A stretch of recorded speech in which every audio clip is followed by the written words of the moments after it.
Okay, so let we discuss for June 2019. Okay, untuk question A, okay, so first step, awak kumpulkan information semua yang diberi kat sini. Okay, a force of 3 Newton, so kita tandakan F equals to 3 Newton. Stretch a spring by 1 meter. So it means that your S equals to 1 meter. Sebab S ni adalah pemanjangan spring.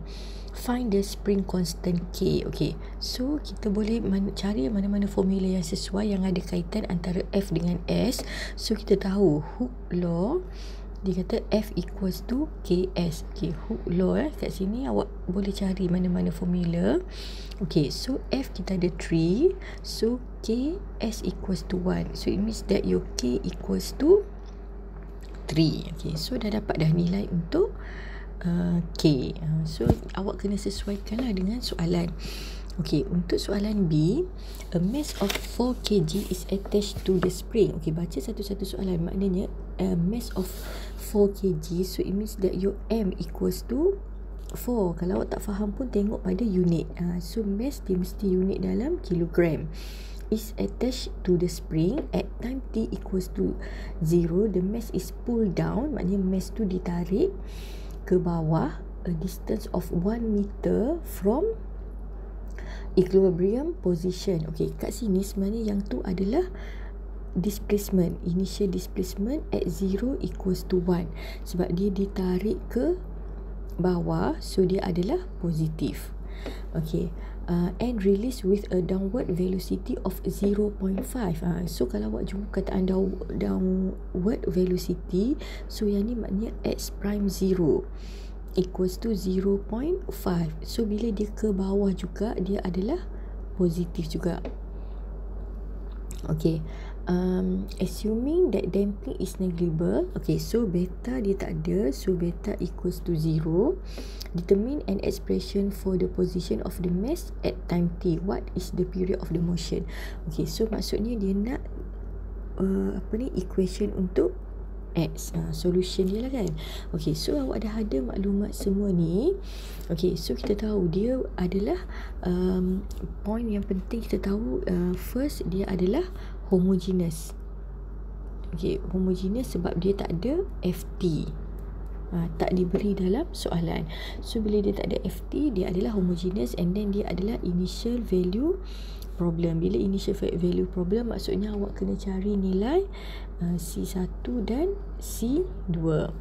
Okay, so kita buat dulu equation. Okay, kita tahu untuk equation dia yang formula dia kita mesti gunakan B dx dt plus Kx equals to Ft ataupun 0 kan. Okay, so kita tandakan kat sini M is 4 and then beta is 0. K awak dapat daripada soalan atas ni 3, and then kat sini dia adalah homogeneous. So your equation is 4d square x dt square plus 3x equals to 0. So tukar pada auxiliary equation, dia akan dapat 4m square plus 3 equals to 0. So 4m square equals to negative 3, m square equals to negative 3 over 4, and then dia akan jadi m equals to plus minus square root 3 over 2i. Dia dah jadi imaginary sebab dia ada negatif ni kan. So bila awak bawa set, dia akan dapat imaginary. Okay, so X awak,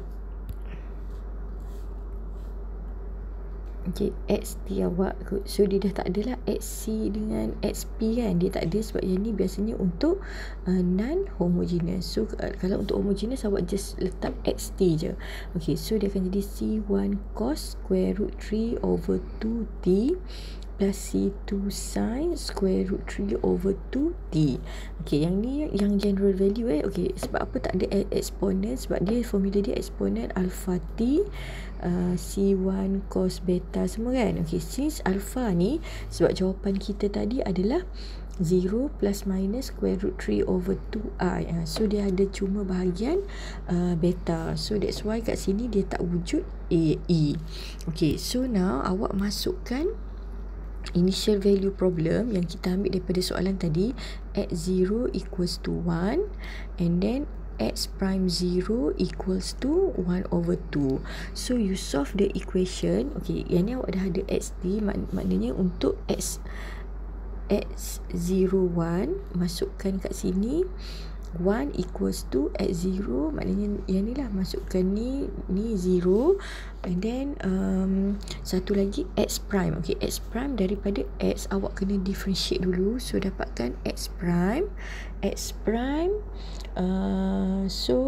negative square root 3 over 2 C1 sin square root 3 over 2t plus square root 3 over 2 C2 cos square root 3 over 2t.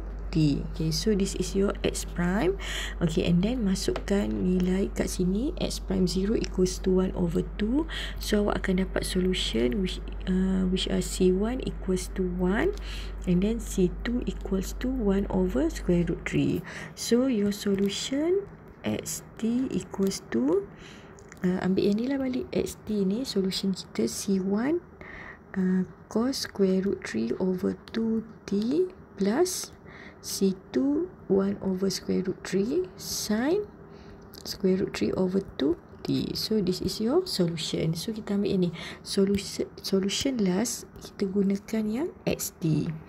Okay, biasanya sebab x prime ni sebenarnya kita just kita gunakan untuk kira C1 and C2. Sebab kalau nak kira C1, C2, since dia ada dua term ni kan yang awak perlu cari, so dia perlukan dua equation. Kalau yang ni saja, maknanya awak tak boleh cari C1, C2 sebab dia ada dua unknown. So dia perlukan satu lagi equation. So that's why disuruh awak cari x prime.